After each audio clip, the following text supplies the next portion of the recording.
1-1.5 વર્ષ પહેલાં. બપોરે એક અનનોન નંબર પરથી ફોન આવ્યો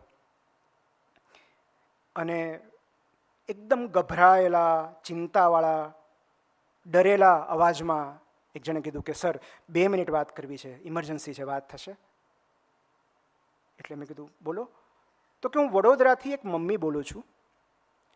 મારો દીકરો જયપુરમાં એન્જિનિયરિંગમાં ભણે છે. છેલ્લા થોડા સમયથી એની ફિઝિકલ હેલ્થ સારી નથી રહેતી, એ વારે વારે માંદો રહે છે.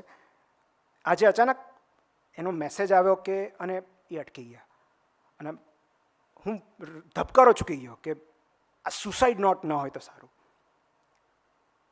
અને કે એણે મેસેજમાં લખ્યું છે કે જીવવાની મજા નથી આવતી,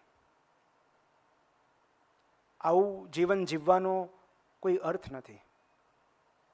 અને એ આખો મેસેજ એણે મને વાંચી સંભળાવ્યો રડતા રડતા. પછી એમણે કહ્યું કે સર એ મારાથી 700 કિલોમીટર દૂર છે, હું શું કરું, મને ખબર નથી પડતી. અને ઓનેસ્ટલી હું પણ બ્લેન્ક હતો કે ધારો કે મને મારી દીકરી, ધારો કે કાલ સવારે આપણું સંતાન કોઈ હાઈ રાઇઝ બિલ્ડિંગ, રિવરફ્રન્ટ કે દરિયા કિનારે જઈને આપણને મેસેજ કરે કે જીવવાની મજા નથી આવતી, તો આપણે શું કરી શકીએ? કઈ રીતે એમને પાછા વાળવાના? અને એસ્પેશિયલી જ્યારે તેઓ આપણાથી જોજનો દૂર હોય. એટલે મેં એમને કહ્યું કે તમે એક કામ કરો, કાં તો એને તાત્કાલિક તમારી પાસે બોલાવી લો, કાં તમે નેક્સ્ટ અવેલેબલ ફ્લાઇટ પકડીને પહોંચી જાઓ જયપુર. એને એકલો ન રહેવા દો અને એના મિત્રો સાથે વાત કરો. પણ એ દરમિયાન મારું એક વાક્ય એમણે બરાબર પકડી લીધું. મેં એમને કહ્યું કે તમે એક માતા છો, તમે પણ, એને તમને મેસેજ કર્યો છે, તમે પણ તમારી પૂરી ઇમોશનલ એનર્જી ખર્ચીને તમે પણ એને એક મેસેજ કરો. એન્ડ આઈ એમ શ્યોર કે એક માતાનો ભાવનાત્મક લગાવ એક મૃત્યુના બળ કરતાં વધારે હોય છે. એ પછી એમનો ફોન પૂરો થઈ ગયો, મને ખબર નહોતી કે શું થયું. અને નેક્સ્ટ ડે એમનો ફોન આવ્યો કે મારો દીકરો અમારી પાસે છે, અમે એને એરપોર્ટ પર લેવા ગયા ત્યારે હી વોઝ સ્માઇલિંગ, એણે બહુ હસીને અમારી સાથે વાત કરી, અમને ગળે મળ્યો. એટલે મેં કીધું તમે શું મેસેજ કર્યો હતો? તો એમણે એ મેસેજ ઇંગ્લિશમાં કર્યો હતો, એનું મેં ગુજરાતી ભાવાનુવાદ કર્યો છે. એ મેસેજ હું તમને વાંચી સંભળાવું છું. અને મારી દૃષ્ટિએ આ દરેક વાલીએ દરેક સંતાનને કહેતા રહેવું જોઈએ.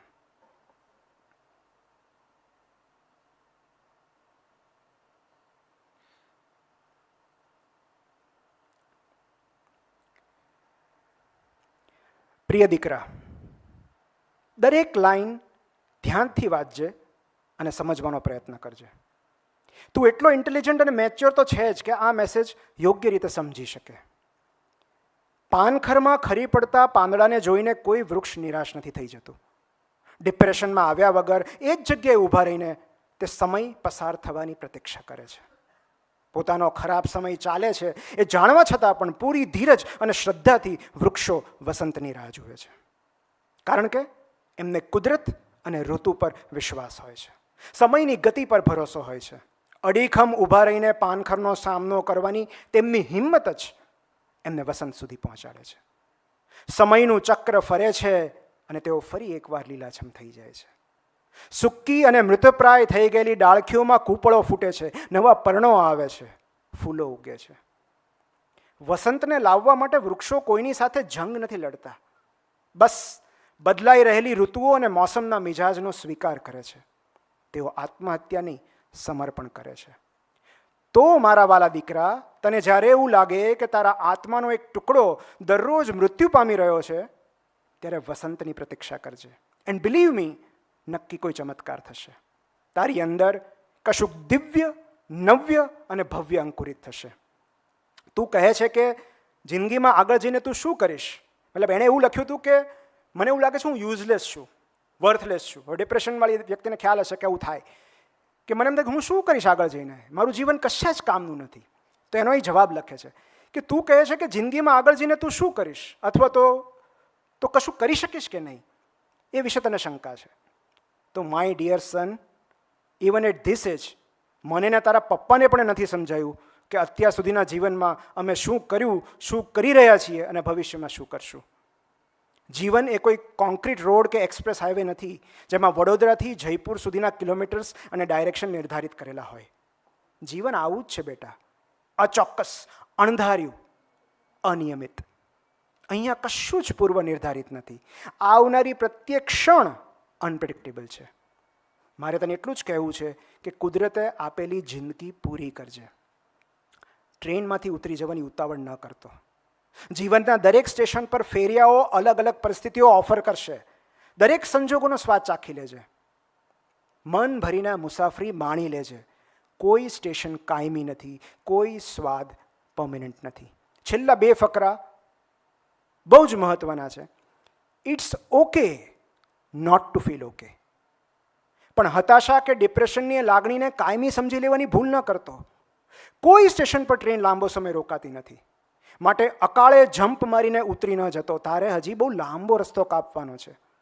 જિંદગીની ગાડી ખોટવાઈ જાય તો એને રિપેર કરવાની હોય, છોડી ન દેવાની હોય. અને હવે એ કહે છે કોની સાથે, આપણે યુઝ્યુઅલી એમ કહે ને કમ્પેર ન કરવું જોઈએ, પણ કમ્પેર કરો તો કોની સાથે કરો? એક કામ કર, તારી આસપાસ ફૂટપાથ પર રહીને જીવતા બાળકોને ઓબ્ઝર્વ કરજે. ન ઘર ન પૈસો, કશું જ ન હોવા છતાં જે આનંદ અને મસ્તીથી તેઓ રમતા હોય છે એને ધ્યાનથી નિહાળજે. કેટલાય ટંક એમને ખાવાનું નથી મળતું, પીવા માટે શુદ્ધ પાણી નથી મળતું. મારી દીકરીનો ફોન આવે છે, સોરી મારે કટ કરવો પડ્યો, હું ફ્લાઇટ મોડ પર રાખી દઉં. કેટલાય ટંક એમને ખાવાનું નથી મળતું, પીવા માટે શુદ્ધ પાણી નથી મળતું, ન પગમાં પહેરવા ચપ્પલ મળે છે, ન પહેરવા માટે કપડાં. અને છતાં તેઓ આનંદથી જીવતા હોય છે, એકબીજાની મસ્તી કરતા હોય છે, હસતા હોય છે, ખુશ રહેતા હોય છે.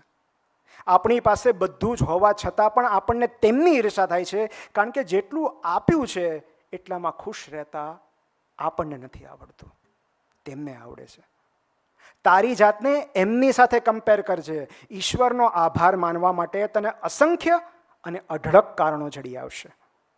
છેલ્લે એટલું જ કહીશ કે જીવનમાં હંમેશા ઈશ્વર તરફથી મળેલા આશીર્વાદ ગણજે. અને આ વાત દરરોજ આપણે પણ યાદ રાખવી અને સંતાનોને પણ કહેતા રહેવી, કાઉન્ટ યોર બ્લેસિંગ્સ. તકલીફો, ફરિયાદો કે અભાવો ગણવા બેસીશ તો દરેક ક્ષણે જીવન નકામું લાગશે.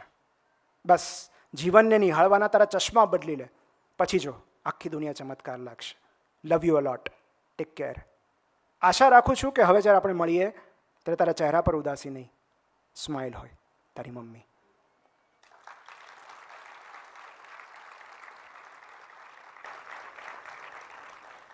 તો વાત એટલી જ છે કે દરેક બાળકના સૌથી મોટા ફિલોસોફર, સૌથી મોટા સાયકાટ્રિસ્ટ, સૌથી મોટા કાઉન્સેલર એના ઘરમાં જ રહેલા હોય છે, અને એ છે એના મમ્મી પપ્પા.